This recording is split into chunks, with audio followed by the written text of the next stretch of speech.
Welcome to another mental health break with Spirit Sister. That's me, in case you forgot, because I've been kind of absent for a little while. I just started this channel pretty recently, but then I went and I ran off on vacation, so anyway, I'm back now. I was actually spending 2 weeks in Bali, Indonesia, just simply for me. I went alone, basically just to explore a part of the world I've never been to before, and I had a wonderful time. I don't know what else to say about it. It was amazing.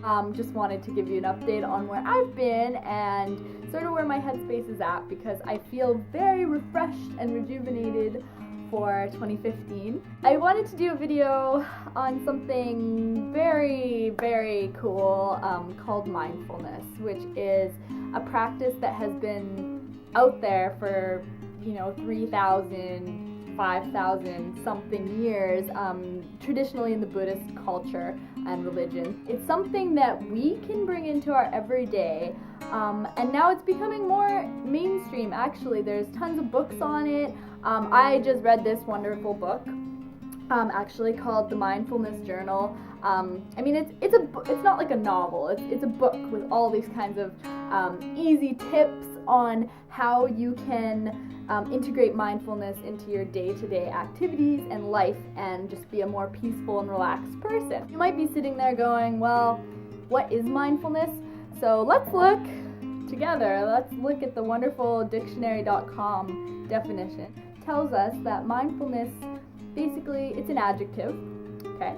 And it means attentive, aware, or careful. What I'd like to focus on there is the word aware, like awareness, and just being aware constantly of your feelings, your thoughts, your emotions, and everything that's around you. That's what being mindful is.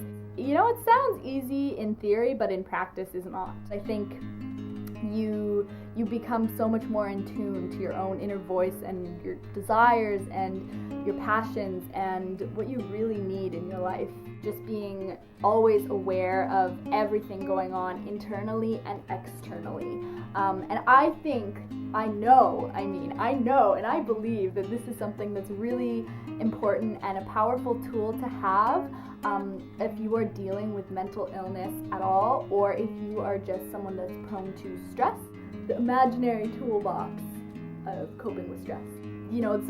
So this is mindfulness. This is just checking in with yourself very often to go, why is this situation here happening? What do I think about this? How do I feel? Or why am I feeling this pain? Why am I so confused about this? It's just asking yourself these kinds of questions. Anyway, that's what I've kind of known up to this point, just from my own personal, casual practice of it. It really is about always living in this moment, today, this hour, this minute, this second. These are some other things that I kind of learned and picked up on that, they're just reasons that everybody should be trying to be a more mindful person, because it actually does so much for you. The first major thing that I've really learned about mindfulness is that you can do it anywhere. A lot of people kind of associate mindfulness with this hippy-dippy kind of oh, it's just meditation, and meditation you have to do in this dark room. You have to set aside an hour of your day to do it. Mindfulness is kind of it's a meditative practice in a way, but it's not sitting like this and chanting in Sanskrit. It's literally something you can do in the car when you're stuck in traffic. This would be me in traffic. I'd be like, why do I feel so tense? Let's see. I'm on my way to work, and I'm running a little bit late. Is there anything I can do about it? No.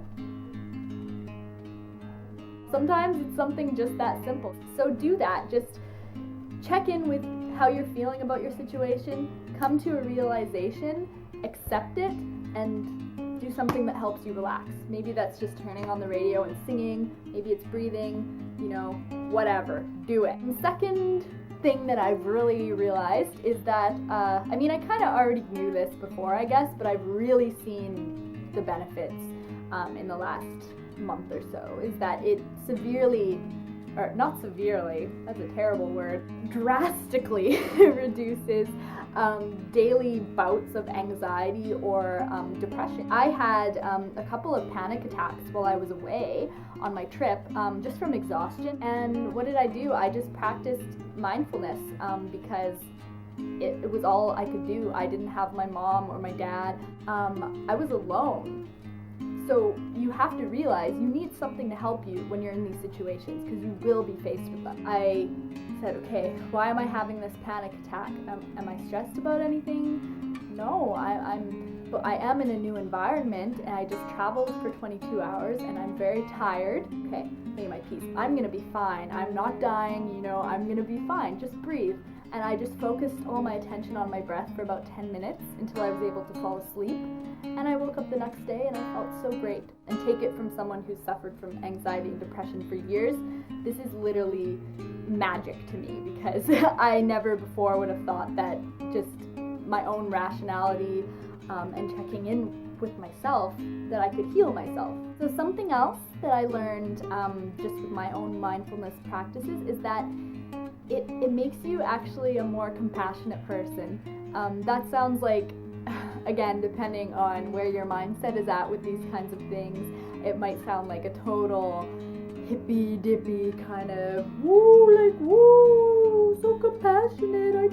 As soon as I engage in any kind of conversation with someone else, even if I'm just like ordering a coffee, or I'm at a restaurant, or I'm talking to a friend, or I'm on the phone, or anything, I'm really there, because again, mindfulness is about living in the moment and living in the present time. And I guarantee you that you're gonna start to really care about all people, and you're gonna start to really understand the sides of people that maybe you didn't understand before. And it's simply because you now understand yourself better, and you are now making the effort to always be present in every interaction that you have. So a great one that mindfulness assists with is aiding in creativity. It's a huge creativity booster, and I love this one because I'm all about that creativity. Maybe you're taking a walk, and if you're being mindful and embracing mindfulness practices, you're going to start noticing things in a different way.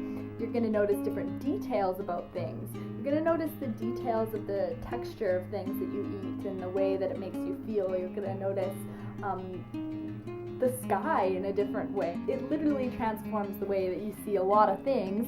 And if that doesn't boost your creativity, I don't really know what will. So honestly, I've noticed that it really does help inspire me in a lot of ways creatively that I didn't really know that it could. My fifth and final thing that I've noticed this last couple months as far as mindfulness is that it has improved my physical health. I'd read many stories that scientific testing has been in the works now, like neurological testing of people that practice mindfulness versus people that don't. There's cancer patients who have embraced mindfulness, and they find that it minimizes a lot of the symptoms and side effects that are associated with it. Also, people who have chronic pain disorders, it helps minimize some of that pain. It makes their life more comfortable and enjoyable. Just from anxiety and depression, sleep disorder is something that's often associated with that.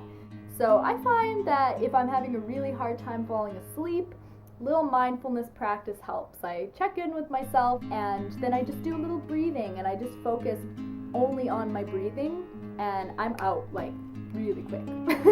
Also, as far as exercise, bring it into your exercise practices. Like, I do yoga pretty much every day, and I've incorporated mindfulness into that, which is something that yoga already kind of teaches. Just being in the present moment, focusing on stillness in every posture, and the more I've integrated it, the more I actually enjoy the practice, the more results I've gotten, and I just feel a lot better after. Really embrace every single movement and notice how you feel in every single movement, and I think you'll notice better results and you'll enjoy the process a lot more too. Alright, so that's everything for today, guys. Again, what's more important than being present, especially in today's crazy lifestyle where everything's go, go, go, you really have to incorporate some of that into your life to stay sane, I think. It's really important to get more in touch with everything going on, not only internally but externally, and I think you begin to see a lot more positive outcomes from that. If any of you already practice mindfulness on a day-to-day basis, I'd love to hear about how it's impacted your life too. So comment below or send me a message or, get in contact. Thanks so much for watching today, guys, and stay tuned because we're back. We're back in action here. I'm back from my vacation and I'm ready to be pumping out lots more videos for you. So if you like what you see so far, please subscribe because I'm all about raising awareness for mental health, and that's why I'm here, and this is my purpose. So I really want everybody, as many people as possible, to get involved with me and spread the word. So please just stay strong out there, be yourself, live happy, and have a wonderful, inspired day. I'll see you very soon. Bye.